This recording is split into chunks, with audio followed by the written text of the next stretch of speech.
जो प्रतिभाएं भगवान ने दी, मुझे लगता था भगवान इतना कुछ दिया है, पर मैंने भगवान को क्या दिया? मैंने तो भगवान को कुछ नहीं दिया, मैं तो बड़ा स्वार्थी आदमी हूँ मैं तो। इस प्रकार से ना सिस्टमेटिकली हमको प्रोग्राम किया गया है कि अगर आप स्पिरिचुअल हैं तो आपको शर्मसार होना चाहिए। So we do not fight with bad habits, we cultivate good habits fight with bad habits. इस तरह से हम बुरी आदतों को जी सकते हैं। उस तरह से रामचरितमानस का जो अपमान करता है, जला दिया तो जल गई रामचरितमानस, पन्ने जल गए। ज्ञान एज इट इज है जी, कुछ नहीं बिगड़ने वाला।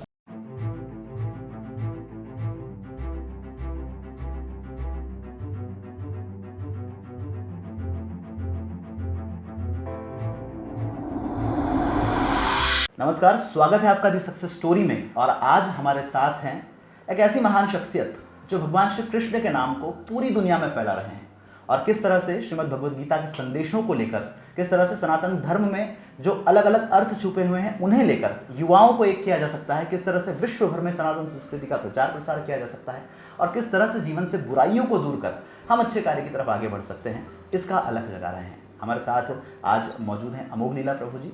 हरे कृष्णा। आइए इनसे जानने की कोशिश करते हैं हम कि किस तरह से श्रीमद् भगवद गीता के संदेश मानव मात्र के लिए काम के हैं, महत्वपूर्ण हैं और कैसे व्यक्ति खुद को अपने इस सांसारिक जीवन में रहते हुए भी भक्ति में लगा सकता है। तो बहुत बहुत स्वागत है प्रभु जी आपका। Thank you. और सबसे पहले बस यही जानना चाहेंगे कि आमतौर पर हर इंसान एक सांसारिक जीवन में होता है, आप भी किसी ज़माने में पढ़े, जॉब की, लेकिन कैसे श्री कृष्ण भक्ति धारा की तरफ आपका रुझान हुआ और कैसे जो है आपका इधर आगमन हुआ? एक्चुअली मैं जब स्कूल में था तो स्कूल में हमारी एक Sanskrit textbook NCERT book में there was one chapter of Gita shlokam. उसमें भगवद गीता के 7 श्लोक दिए हुए थे, रैंडमली उन्होंने 7 श्लोक लिए थे। तो उसमें एक श्लोक था, चंचलम ही मना कृष्ण प्रमाथि बलव दृढ़, कि मन बड़ा चंचल है, बड़ा बलवान है, बड़ा जिद्दी है। मैं कहा वाह, ये तो मेरे मन की बात हो रही है। तो पर NCERT की बुक में मेरे मन के बारे में कैसे लिखा हुआ है?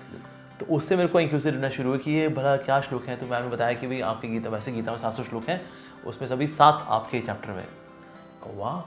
तो उससे फिर गीता पढ़ने की और प्यास आए कि भाई अगर एक श्लोक में इतनी पोलपट्टी खुल गई तो आगे पता नहीं क्या पोलपट्टी खुलेंगी, इसमें तो बहुत बढ़िया है। सो गीता पढ़ने की प्यास आई। सेकेंडली मैंने देखा कि ना भगवान ने मुझे बहुत कुछ दिया है, तो मुझको भी भगवान को कुछ देना चाहिए जी। पर मैं कैसे दूँ? मैं बोला कि भगवान को क्या दूँ? तो ना जब भी मेरी लाइफ में कोई नई उपलब्धि आती थी, कोई सक्सेस आती, चाहे वो पेंटिंग हो, चाहे वो स्केचिंग हो, सिंगिंग हो, डांसिंग हो, जो प्रतिभाएं भगवान ने दी, मुझे लगता था भगवान इतना कुछ दिया है, पर मैंने भगवान को क्या दिया? मैंने तो भगवान को कुछ नहीं दिया, मैं तो बड़ा स्वार्थी आदमी हूँ मैं तो ये हमेशा वो कचोटता था मेरे को। और तीसरा ये था कि मेरा पहले प्लान था कि मैं बहुत अमीर आदमी बनूंगा और मैं गरीबों की सेवा करूंगा। पर मैंने देखा कि ना लोग तन से कम दुखी हैं, मन से ज़्यादा दुखी हैं, तो लोगों की मन की सेवा करनी चाहिए। और गीता पढ़ के मेरा मन बहुत अच्छा हुआ था। तो मैं फिर ये प्लान को मैंने चेंज किया, बजाय कि करोड़पति बनने के मैंने डिसाइड किया मैं मंक बनूंगा, ब्रह्मचारी बनूंगा और मैं दुनिया को एक ज्ञान दूंगा ताकि लोगों का मन अच्छा हो। तन की सेवा सब लोग कर रहे हैं, अनाथ आश्रम कहीं खुले हुए हैं, वृद्धाश्रम कहीं खुले हुए हैं, गरीबों को खिलाना, तन की सेवा चल रही है, अच्छी बात है।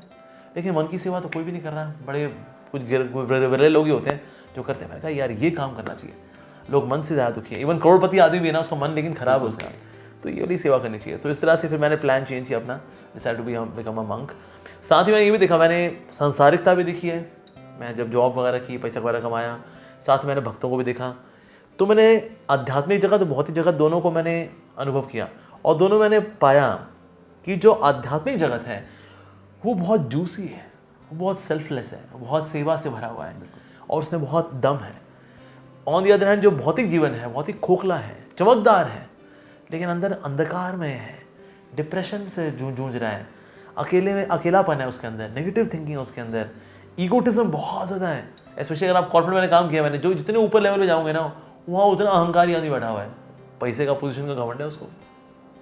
तो एक तो फिर नकली ज़िंदगी, सांसारिकता की ज़िंदगी जो चकाचौंध है लेकिन खोखलापन है, और ये आध्यात्मिकता की ज़िंदगी जहाँ सरल जीवन है और बहुत ही घनत्व है इसके अंदर, एक वैल्यू सिस्टम बहुत हाई है इसका। सो इन दोनों में से मैं देखा ये पानी, इसका पानी, ये घाट का पानी बहुत मीठा है, ये घाट का पानी बहुत खारा है।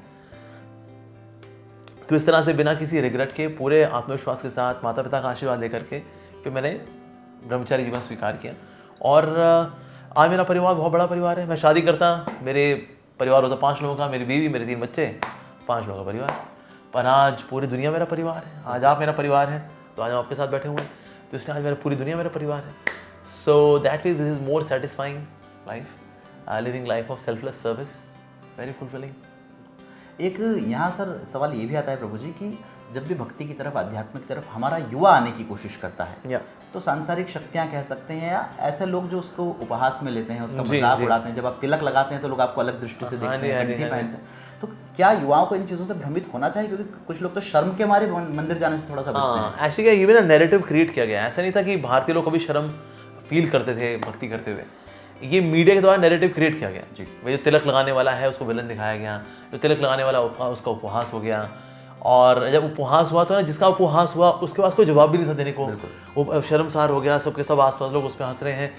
ये बार बार हमको मीडिया में दिखाया गया। ओ माय गॉड पीके जैसी मूवीज बनाई गई, क्रिएटिव वेल स्क्रिप्टेड मूवी, जिसमें कि ना धर्म की ऐसी तैसी मारी गई अच्छे से, उसके गलत एग्जाम्पल्स को दिखाया गया, अच्छे एग्जाम्पल्स को दिखाया ही नहीं गया उसके अंदर।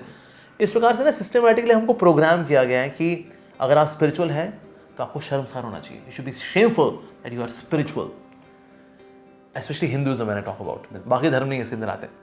तो हिंदुइज्म जो प्रैक्टिस कर रहा है, अरे हाँ सो बैकवर्ड आज भी तुम पिछड़ी जिंदगी जी रहे हो अब ये सब हमें बार बार दिखाया गया, इसलिए तो इसका कोई जवाब देने वाला भी कोई था नहीं। तो लेकिन अगर इसका सिस्टमैटिकली जवाब देंगे तो आज भी युवा हैं जो कि आध्यात्म को स्वीकार कर रहे हैं। उनको वो ट्रेनिंग की आवश्यकता है कि अगर कोई उपहास उड़ा है, पलट के आपको क्या समझाना है उसको, and then they do it. तो इसीलिए ये ट्रेनिंग अगर हम देंगे यूथ को, देन दे वुड कम। और होता क्या है ना, जब कोई व्यक्ति कन्विंस्ड होता है किसी चीज़ को लेकर के, तो उस पर कोई उंगली उठाएगा ना, उस उंगली उठाने वाली की उंगली टूटेगी, बिकॉज आई एम कन्विंस्ड। तो इसीलिए जो युवा हैं उनको हमें कन्विंस करना है स्पिरिचुअलिटी को लेकर के। साथ ही ना जो युवा है उनको चाहिए होता है कि ना हमारे जितने भी क्वेश्चन हैं उनका लॉजिकल आंसर मिले हमें। आप उनके सारे आंसर्स के लॉजिकल आंसर दे दीजिए, सारे क्वेश्चंस के लॉजिकल आंसर दीजिए, and then they are very confident about spiritual life. तो आजकल को ना कोई जवाब नहीं देता उनको, जब वो सवाल पूछते हैं, यार क्या जी क्या बेटा तुम सवाल पूछते रहते हो, श्रद्धा रखो। बिल्कुल सही। हाँ श्रद्धा रखो, अरे वो पूछ रहा है उससे डाउट दूर कर दो ना। डाउट दूर करने का कोई है नहीं जिगरा किसी के पास, ना बुद्धि है ना। तो इसीलिए वो आध्यात्मिक सत्व जब नहीं होता सीनियर्स के अंदर, टीचर्स के अंदर, तो फिर भी ना उनके में वो कन्विक्शन नहीं आती। साथ ही यूथ को चाहिए एक अच्छे रोल मॉडल्स। उनको अच्छे रोल मॉडल जब देते ना स्पिरिचुअलिटी के, यस, उनको बॉलीवुड से मिले हैं रोल मॉडल्स, रणवीर कपूर मिले उनको, जॉन इब्राहिम मिले, या फिर लड़कियों का स्त्रियों को अगर देखा जाए तो से जैकलिन फर्नांडिस मिल गई, कैटरीना कैफ मिल गई, तो ये उनके रोल मॉडल्स रहे हैं। लेकिन अगर हम उनको स्पिरिचुअल रोल मॉडल्स देंगे, well they take to spirituality as well. तो इसलिए अच्छे रोल मॉडल्स की कमी की वजह से भी युवा कहीं ना कहीं स्पिरिचुअल नहीं हो पाया। लेकिन आज मैं देखता हूँ, आज आध्यात्म की जो वेव है भारत के अंदर बहुत बड़ी है। आज हज़ारों लाखों youth they are coming to spirituality. बिल्कुल। बल्कि एक समय मुझे याद है, मैं एक कॉलेज में था, उस वक्त 2020 मैच था इंडिया साउथ अफ्रीका का, और उस वक्त स्टूडेंट्स ऑडिटोरियम बैठ करके मेरे साथ प्रोग्राम कर रहे थे, were asking questions. Ideally they should get up, भाई 2020 मैच है, स्वामी जी तो बोलते ही रहेंगे, चलो भाई चलें यार, पर ऐसा नहीं हुआ। बिल्कुल। That means Indian youth is changing, बदल रहा है भारत का यूथ। यस। एक प्रभु जी सबसे बड़ी चीज़ ये आती है कि जब भी हम आजकल की ज़िंदगी को देखते हैं, जो हमारी भौतिक संसार है, आदतें बड़ी बदल गई हैं। पुराने ज़माने में जब हम देखते थे हर चीज़ सिस्टमेटिक होती थी, समय पर होती थी, अब लोगों के उठना बैठना खाना पीना हर चीज़ बदल रही है। जीवन से बुरी आदतों को कैसे दूर किया जाए और अच्छी आदत अगर डेवलप भी करना है, जैसे आप हमेशा लोगों को मॉर्निंग हैबिट्स के बारे में बताते हैं, रूटीन के बारे में, कैसे इसकी शुरुआत की जा सकती है? देखिए हमारे प्रभुपा जी बोला करते थे, थिंक बिग स्टार्ट स्मॉल, बड़ा सोचो छोटे से शुरुआत करो। तो ये हमें करना चाहिए। तो आप अच्छी आदत है ना, उनको करना शुरू करिए, थोड़ा थोड़ा थोड़ा थोड़ा। फॉर एग्जाम्पल जैसे पढ़ने की लोगों को आदत नहीं होती, अब कहते आप मोबाइल फ़ोन आ गया, अब ये ऐसे पढ़ाई करेंगे, ऐसे कहाँ पढ़ाई हो पाती है अब। तो फिर क्या करें, थोड़ी थोड़ी पढ़ाई करना शुरू करें। जैसे every day we will read Bhagavad Gita for 2 minutes, 120 seconds. आप मोबाइल फ़ोन में अपना लगाएं 120 सेकेंड, उसके बाद वो टेंटे बजेगा, बंद कर देना, 2 मिनट के लिए पढ़ना शुरू करें। इस तरह से वो जब टेस्ट आना शुरू होता है कि 2 मिनट पे नहीं रुकना, फिर वो 5 मिनट होता है, वो 15 मिनट होता है, वो आधा घंटा बनता है, ऐसा होता है। तो इसलिए नई आदतों को डेवलप करना चाहिए, छोटे से शुरुआत करें, बड़ा सोचे एक दिन में बड़ा वाला करूँगा। Yes, so good habits are cultivated gradually. और ये ही अच्छी आदतें क्या कर रही हैं, बुरी आदतों को जीत लेती हैं। जैसे मान लो किसी को और इंटरनेट पर घूमने फिरने की बहुत आदत है, पर ये उसने छोटा थोड़ा ना ये स्पिरिचुअल बुक्स पढ़ने का उसने एक आदत को डेवलप करना शुरू किया। जब ये टेस्ट आएगा ना, तो वो कहेगा अरे कौन जाएगा इंटरनेट पे बाबा, मुझको तो भगवद गीता का इतना टेस्ट आ गया है, मुझे तो श्रीमद् भागवतम का इतना टेस्ट आ गया है, अब क्या करें उस पर, अरे छोड़ो यार, ये करते हैं ना। बिल्कुल सही। So we do not fight with bad habits, we cultivate good habits fight with bad habits. इस तरह से हम बुरी आदतों को जी सकते हैं। एक प्रभु जी इस तरह का भी चलन है देश में, लोगों को ये लगता है कि जो लोग स्पिरिचुअलिटी में हैं, अध्यात्म में, चाहे आप मॉन्क हैं, दूसरे संत लोग, ये सिर्फ इन्हीं का काम है, इससे हमको क्या लेना, हम तो अभी युवा हैं, हमारी तो उम्र नहीं हुई। ये कई ऐसे तर्क हैं जिन्हें तर्क की श्रेणी में भी नहीं रखा जा सकता। तो क्या लगता है आपको कि इस तरह के तर्क देकर बचा जा सकेगा? ये तर्क है नहीं, ये तो एकदम कुतर्क है। क्योंकि भगवद गीता सुनने वाला जवान, बोलने वाला जवान, हमने कहाँ से निकाल लिया हम गीता जो है बुढ़ापे पढ़ेंगे? बिल्कुल। भैया तो कृष्ण बूढ़े होते हैं अर्जुन अगला श्लोक, एक मिनट ग्लाइकोडिन पी के आया जा रहा है, फिर भगवान कृष्ण जो है ग्लाइकोडिन पीते, 2 घूंट मारते, फिर अगला श्लोक बोलते हैं। ऐसा हुआ क्या? नहीं, ऐसा नहीं है। So spirituality is meant for young age. देखिए हमारे यंग जो यूथ है, ये ड्रग एडिक्ट है, ये रिलेशनशिप्स को लेकर स्ट्रगल कर रहा है, हेल्थ इसकी ख़राब है, मेंटल हेल्थ इसकी ख़राब है। तो स्पिरिचुअलिटी की ज़रूरत किसको ज़्यादा है? सबसे ज़्यादा तो यूथ को ज़रूरत है, जो भूत बना हुआ आजकल। तो इसीलिए हम बोले हुए युवा को ज़रूरत नहीं है। युवा का हाल क्या है आजकल? मरे पिट्टे पड़े हैं सारे के सारे। लग रहा है भाई ये यो मैन यो कर लेंगे वैसे वो, लेकिन अंदर जाके देखेंगे ना, कुछ नहीं होता उसके, कुछ भी नहीं है एकदम। तो ऐसे खोखले यूथ बन करके, भले ब्रांडेड कपड़े हो, ब्रांडेड खाना हो, हम जोमेटो से मंगा लेते हैं, हम स्विगी से मंगा लेते हैं, तो बांगड़ू उससे क्या होता है क्यूटी भाई, थोड़ा दिमाग लगा। तो इसीलिए आप बोले भाई this is meant for old age, no बिल्कुल भी नहीं। In case you want to be happy you should start now. NCERT किताब में लिखा हुआ है that we have got various needs, Maslow's needs hierarchy, कहीं ना पड़ी होगी NCERT किताब में। फिजिकल नीड्स हैं, मेंटल नीड्स हैं, इंटेलेक्चुअल नीड्स हैं, सोशल नीड्स हैं, ईगोइस्टिक नीड है। सबसे ऊपर नीड कौन सी है as per NCERT book? Spiritual need. ये एक हमारी आवश्यकता है, तो हम पूरी जवानी एक आवश्यकता को पूरा नहीं करेंगे, ये क्या लॉजिक है? तो इसलिए जब हम भक्ति करते हैं, अध्यात्म में आते हैं, भगवान का कुछ नहीं होता उसके अंदर कि भगवान के पेट में गुदगुदियाँ होती होंगी, अरे वाह तुम भक्ति कर रहे हो, मेरे पेट में बड़ी गुदगुदी हो रही है, वाह वाह वाह, ऐसा होता है क्या?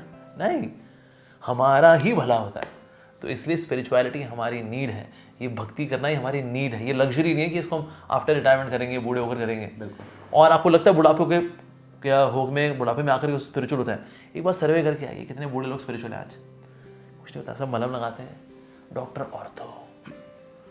ऑर्थो कैप्सूल खाते हैं, थोड़ा मोदी जी, थोड़ा पप्पू जी की थोड़ी चर्चा करते हैं, नेशनल पॉलिटिक्स, थोड़ा देवरानी उसकी जेठानी, ये गपशप मारते हैं, किसका चक्कर किसका चल रहा है, बस दैट्स इट। बूढ़ा आदमी से ज़्यादा कुछ नहीं कर पाता, कुछ भी नहीं।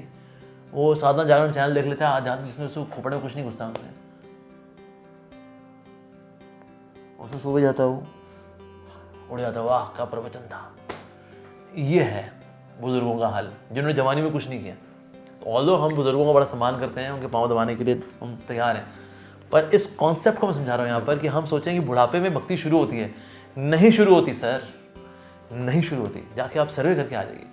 तो इसे बूढ़ा आदमी सोचेगा हम भक्ति शुरू करेंगे, ना ना ना, पुरानी आदतें ही आगे, उसका मोमेंटम इतना स्ट्रांग होता है, वही आगे खींच चलेगा। इसने फा किया हुआ है ना, बुढ़ापे में आकर देखो यहाँ कहीं ना कहीं गले पे खड़ा होता है, फा ही कर रहा होता है वो। जिसने जवानी में टंगड़ी तोड़ी हुई है, वो भी बुढ़ापे में, वो भी आज भी बनाओ जी आज चिकन हो जा, क्यों बाबू जी क्या करें, 30 साल से वही खा रहे हैं। बिल्कुल। तो इसलिए बुढ़ापे में कुछ नहीं होता जी, जो होना है अभी होना है। आदतें चेंज होनी है तो जवानी में चेंज होनी है, बुढ़ापे में चेंज नहीं होती। बुढ़ापे में आपकी आदतें सेट हो जाती हैं, अब आपको पुनर्जन्म फिक्स हो चुका है almost. So that's the thing, so we should start spirituality now. रोज एक ऐसा कुछ परिदृश्य देश भर में बना है कि जितने हमारे धर्म ग्रंथ हैं, जितने हमारी तार्किक चीज़ें हैं, जिनके माध्यम से कई लोगों का जीवन जुड़ा हुआ है, उनकी बुराई का एक सिलसिला चल रहा है। लोग रामचरितमानस को लेकर बयान देते हैं, गीता को लेकर बयान देते हैं, प्रतियां जलाई जा रही हैं। यस। ऐसे लोगों के लिए क्या कहना चाहिए? मैं तो इन लोगों को धन्यवाद देना चाहूँगा। होता क्या है, किसी को ना फेमस करना हो तो उसको लेकर कंट्रोवर्सी खड़ी कर देनी चाहिए। बिल्कुल। अब जैसे रामचरितमानस को जलाता है, रामचरितमानस का अपमान कोई नहीं कर सकता। जैसे सूर्य की ओर को थूके, सूरज थूक कहाँ गिरेगी? अपने चेहरे पे। बिल्कुल। उस तरह से रामचरितमानस का जो अपमान करता है, जला दिया तो जल गई रामचरितमानस, पन्ने जल गए। ज्ञान एज इट इज है जी, कुछ नहीं बिगड़ने वाला। बिल्कुल। नहीं, देवी चीज जो हाईलाइट होती है ना, तो लोग कहते हैं भाई ऐसा क्या दिया है मानस के अंदर, भाई एक आध कॉपी हमारे लिए भी लेकर के आओ, पढ़े तो सही है, क्या माजरा क्या है। बिल्कुल। तो इस तरह से बल्कि रामचरितमानस जो है फिर से फेमस हो जाती है, भगवद गीता फिर से फेमस हो जाती है। जैसे कि वेस्ट में होता है, रशिया के अंदर, वहाँ पर एक कंट्रोवर्सी उठी कि ना ये भगवद गीता जो है ये वायलेंस प्रोवोकिंग बुक है, क्योंकि इस अंदर बार बार एक कृष्ण का व्यक्ति बोल रहा है लड़ो लड़ो लड़ो, so that way it is violence provoking book. तो बैन की बात आ गई, भगवद गीता इज बैंड। भक्तों ने बोल के भगवद गीता डिस्ट्रीब्यूट कीजिए, वही गीता जो बैन हो गई है। ओ हमारे स्टॉक खत्म हो गए, हमने बाहर से मंगाए स्टॉक, रशिया में स्टॉक खत्म, उस साल 10 गुना भगवद गीता और बटी। तो बैन करके हुआ क्या, और बटी वो राम से माने जला के क्या होगा, और लोग पढ़ेंगे उसको, कहते भैया ऐसा क्या है। तो इसलिए जितने भी लोग हैं जो निंदा जो करने वाले हैं शास्त्रों की, इनका हम धन्यवाद देना चाहेंगे। अब निंदा चुगली ऐसे ही करते रहिए ताकि इस तरह से हमारा धर्म ग्रंथ और विख्यात हो, और लोग जानना चाहेंगे, फिर वो और पढ़ेंगे, क्योंकि अपमान तो इनका होने वाला है नहीं। ये तो दिव्य ग्रंथ है, ये तो भगवान की वाणी है जो भक्तों के थ्रू मैनिफेस्ट हुई है, इसलिए इसको कुछ बिगड़ने वाला तो कुछ है नहीं। लेकिन ऐसे बागड़ बिल्ले जब क्या क्या गूं करते हैं तो उससे कॉन्ट्रोवर्सी से very good we become more famous, no problem. जैसे हरे कृष्ण हरे राम मूवी आई थी देवानंद की जी, दम मारो दम मिट जाएगा, बोलो सुबह शाम हरे कृष्ण हरे राम। तो किसी ने बोला श्री प्रभुपाद देखिए तो हमारे इस्कॉन को लेकर बड़ा ये तो गलत खबर फैला रहे हैं। हमारे प्रभुपाद जी ने बोला पब्लिसिटी, नेगेटिव पब्लिसिटी और positive publicity, publicity is publicity. तो दम मारो दम का दम निकल जाएगा, हरे कृष्ण हरे राम रह जाएगा। आज कौन बोलता दम मारो दम, कोई नहीं बोलता, आज सिर्फ हरे कृष्ण हरे राम चल रहा है। तो इसीलिए कॉन्ट्रोवर्सीज आर गुड। बल्कि तो इस तरह से लोग जो काम कर रहे हैं उनको लग रहा है शायद इस तरह से लोग डिस्करेज होने वाले, नहीं, बल्कि लोग एनकरेज होंगे। उस पर सफाई के तौर पर और वीडियोस बनाए जाएंगे। जैसे हमारा रामचंद्र मेरा वीडियो है, ढोल गवार शूद्र पशु नारी सकल हाड़ना कहती अधिकारी, इस पर मैंने वीडियो बनाया है बिल्कुल, और लोगों ने देखा, लाखों लोगों ने उसको देखा। तो जली 1 प्रति और रामचंद्र हमारे स्टिल इंटैक्ट, लेकिन उसमें 2.5 लाख 3 लाख लोगों ने, 1 मिलियन लोगों ने ओ देखिए अरे ऐसा क्या जी। सो इसलिए निंदा करते रहें, निंदा करने वाले तो नर्क में जाएंगे बिल्कुल, और पब्लिसिटी करके जो है बल्कि शास्त्रों की महिमा और फैला जाएंगे। तो बड़ा धन्यवाद। प्रभु जी, चैंटिंग का जो है सनातन धर्म में बहुत महत्व है, मंत्रों का बहुत महत्व है, ग्रंथों का बहुत महत्व है। किस तरह से चाहे रामकृष्ण के नाम हो या रामचरितमानस श्रीमद् भगवद गीता हो, ये व्यक्ति के जीवन को बदलने में सार्थक है। तो क्यों सार्थक है वाला, क्योंकि ना जहाँ पर भगवान के गुण आते हैं, भगवान के नाम रूप गुण लीला ये सब आते हैं, उसमें ना इनहेरेंट पोटेंसी होती है, it can change the life of people. देखिए हमने वैसे स्टोरीज पढ़ी हुई, नंदन चंपक मनोहर कहानियाँ तो इनमें भी हैं ये, लेकिन ये कहानियाँ कुछ बदलाव नहीं लेकर के आती।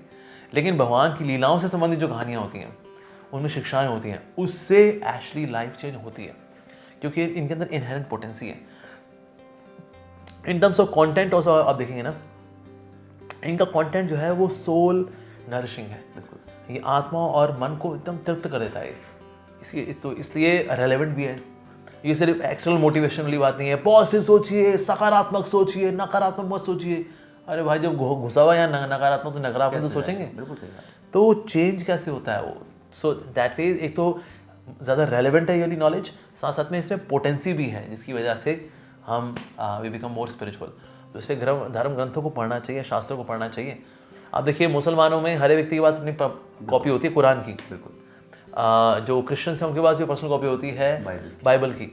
लेकिन हिंदुओं में आप सबके हाथों में भगवद गीता भागवतम को नहीं देखोगे, वो कचर कचर करते नजर आएंगे, अपने धर्म ग्रंथ जला दो। कौन मुसलमान है जो कुरान जलाता है, बिल्कुल सही, कभी नहीं करेगा। लेकिन बांगड़ू भटूरे लोग हमारे यहाँ पर ही हैं जो कि काम करते रहते हैं। तो इसीलिए, और अफकोर्स कहीं ना कहीं उनके पीछे एक पॉलिटिकल एजेंडा काम कर रहा है। They are not they are religious और anti religious, they are having no religion at all. ये तो सिर्फ ये तो पॉलिटिक्स के भूखे हैं कि उसमें कुछ ना कुछ मिलेगा, हमको लाभ मिल जाएगा, दैट्स इट। तो इसीलिए हमें इनको पढ़ना चाहिए, समझना चाहिए। सवाल आए अगर, आइए ना, मिलिए, भक्तों से मिलिए, सवाल पूछिए, प्रभु जी ऐसा क्यों बताया भगवान कृष्ण ने, अर्जुन ने सवाल ये पूछा है तो उसका जवाब जरा ये क्यों हुआ है, समझाइए ना, why not.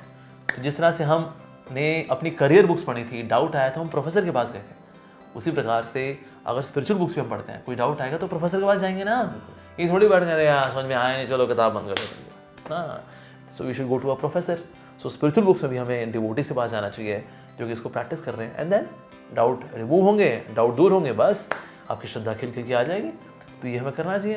So everyone should read these books, क्योंकि ये बुक्स और कुछ नहीं है, ये मैनुअल्स हैं लाइफ के। हम गाड़ी चलाते हैं मैनुअल के हिसाब से, देखिए आपकी गाड़ी होगी, आप देखो उसमें लिखा हुआ है मैनुअल में हर 5000 किलोमीटर के बाद इसकी सर्विसिंग करानी है, बिल्कुल। तो हम 5000 किलोमीटर के बाद गाड़ी की सर्विसिंग कराते हैं। तो गाड़ी चलाते हैं हम लोग मैनुअल के हिसाब से, ज़िंदगी चलाते हैं बिना किसी मैनुअल के। यानी कि हमने गाड़ी को ज़्यादा वैल्यू दी हुई है, ज़िंदगी इसको ऐसी फोकट में चला रहे हैं। इसके लिए तो डबल चेक करना चाहिए मैनुअल को लेकर, because this is more valuable than car. पर मशीन चलाते हैं हम लोग मैनुअल के हिसाब से। ये ज़िंदगी ऐसे ही चल रही है, हिट एंड ट्रायल मेथड। फिर रोते पिटते रहते हैं, फिर डिप्रेशन की गोलियाँ खा रहे होते हैं, रात को नींद नहीं आ रही ना, फिर वो गोली खा रहे हैं, बॉडी डिटॉक्स करा रहे हैं, फला ढिमका करते रहते हैं, फिर कहीं ना कहीं योगा वाले स्वामी जी मिल जाते हैं, थोड़ा सा हमको थोड़ा बस ऐसे उनको लगता है बस हो गया, हमारा अध्यात्म पूरा हो गया। No doubt pranayama is very good for health. उसके लिए तो हम बाबा रामदेव जी को बड़ा धन्यवाद देना चाहेंगे कि उन्होंने प्राणायाम को इतना विख्यात किया। पर एट द सेम टाइम सोचे कि ना बस प्राणायाम करिए फिर हम थोड़ा सा डिटॉक्स करके फिर बस हो जाएगा, हमारा स्पिरिचुअल हो गया। सो इसीलिए स्पिरिचुअल नॉलेज नेसेसरी है। जब पापी पेट के सवाल के लिए इतनी पढ़ाइयाँ कर लेते हैं हम लोग, 16-16, 20-20 साल पढ़ाइयाँ करते हैं, तो भैया इसके लिए भी थोड़ी पढ़ाई करनी चाहिए ना। बिल्कुल। तो ये वाला ज्ञान भी ज़रूरी है, भगवद गीता का, भागवतम का ज्ञान ज़रूरी है। बस पर वही चलते थे यही जानना चाहें कि लाखों युवा आप जैसी शख्सियतों से इस चैनल के जरिए मिलते हैं, ऐसे युवा जो आज के दौर में काम भी कर रहे हैं, पढ़ भी रहे हैं, उनके लिए किस तरह से लाइफ को बैलेंस किया जा सकता है, वो अपनी लाइफ को कैसे वेरी इजी। देखिए मैं जो फॉलो करता था when I was working, when I was studying, और when I was studying so I scored 89% marks. लेकिन वो और उसका फॉर्मेट क्या था, सुबह मैं उठ करके जपा करता था। बिल्कुल। जब मैं बस में कॉलेज जाता था तो मेरा करीब 1-1.25 घंटे का रास्ता था, तो वह उसमें भगवद गीता, भागवतम वगैरह स्क्रिप्चर्स पढ़ूंगा रास्ते में, बस में। तो कोई डाउट होता है पढ़े ना पढ़े, वो उसको पोथी दिस दैट, अरे नहीं बाबा पढ़ सकते हैं, बिल्कुल पढ़ सकते हैं। आपको फिर भी डाउट हो मोबाइल फ़ोन में कर लें, किंडल में पढ़ लें, देयर आर वेरियस वर्जन्स, पढ़िए। फिर मैं कॉलेज पहुंचता था, कॉलेज में पढ़ाई करता था। कॉलेज में फिर मैं कॉलेज में की लाइब्रेरी में कॉलेज की बुक्स पढ़ता था, कोर्स बुक्स पढ़ता था, 3 घंटा लाइब्रेरी में पढ़ूंगा। उसके बाद घर आता था, फिर मैं रास्ते में again I would listen to some discourse on Bhagavad Gita, Ramayana, Mahabharata, Shrimad Bhagavatam, वो सुनूंगा। आधा घंटा थोड़ा पावर नैप भी ले लिया करता था, ताकि जब मैं घर पहुँचूँ आई एम फ्रेश। सो मैं घर पहुँचूंगा, I spend time with my parents, my sisters, जो थोड़ा बहुत उनको कुछ हेल्प करानी वो कराया, लाइक दैट। रात को सोने से पहले 15 मिनट भगवान श्री कृष्ण की लीला सुनी, मैं कुछ पढ़ी, श्रवण किया या पढ़ लिया, एंड देन सो गए। And once in a week मैं जाया करता था लोकल इस्कॉन टेम्पल। बिल्कुल, हमारा इस्कॉन ईस्ट ऑफ कैलाश में दिल्ली में मंदिर था, तो वहाँ पर मैं जाया करता था हफ्ते में एक दिन, संडे को मॉर्निंग में, सुबह मंगल आरती जो होती है सुबह 4:30 बजे। फिर भक्तों के साथ बैठ के जपा करता था, वहीं पर भागवतम की कथा सुनता था, प्रसाद पाता था और थोड़ी सेवा करता था। फिर घर वापस आकर के spending time with my family. तो अब ये फॉर्मेट अगर फॉलो करता है कोई व्यक्ति, चाहे अपनी एजुकेशन लाइफ में या प्रोफेशनल लाइफ में, he can be successful, he can do everything. तो आपके घर की जिम्मेदारी भी हो जाती है और स्पिरिचुअलिटी भी आगे बढ़ जाती है। तो इस प्रकार से दोनों को बैलेंस करके हम चल सकते हैं। So it work for me, it will work for you as well. तो ये थे अमोघ लीला प्रभु, जो निश्चित रूप से कहीं ना कहीं अपने आध्यात्मिक प्रवचनों के जरिए, अपनी यात्रा के जरिए आज के युवा को प्रेरित कर रहे हैं। और जिस तरह का दर्शन आध्यात्मिक जगत में ये प्रतिपादित कर रहे हैं, हमें उम्मीद है कि आने वाले दिनों में लाखों युवा इनकिन बातों से प्रभावित होंगे। कहीं ना कहीं जो भटकाव हमें देश में नजर आता है, जो युवाओं में नजर आता है, उससे उन्हें एक अलग दिशा मिलेगी और अपनी ज़िंदगी में जो कुछ मकाम वे हासिल करना चाहते हैं, कहीं ना कहीं इनकी प्रेरणा से ज़रूर उसमें भी उन्हें कामयाबी मिलेगी। तो प्रभु जी, आप हमारे इस शो के लिए पधारे, आपने इतना महत्वपूर्ण समय था उसमें से समय दिया, आपका बहुत बहुत धन्यवाद। Thank you. Hare Krishna. Hare Krishna.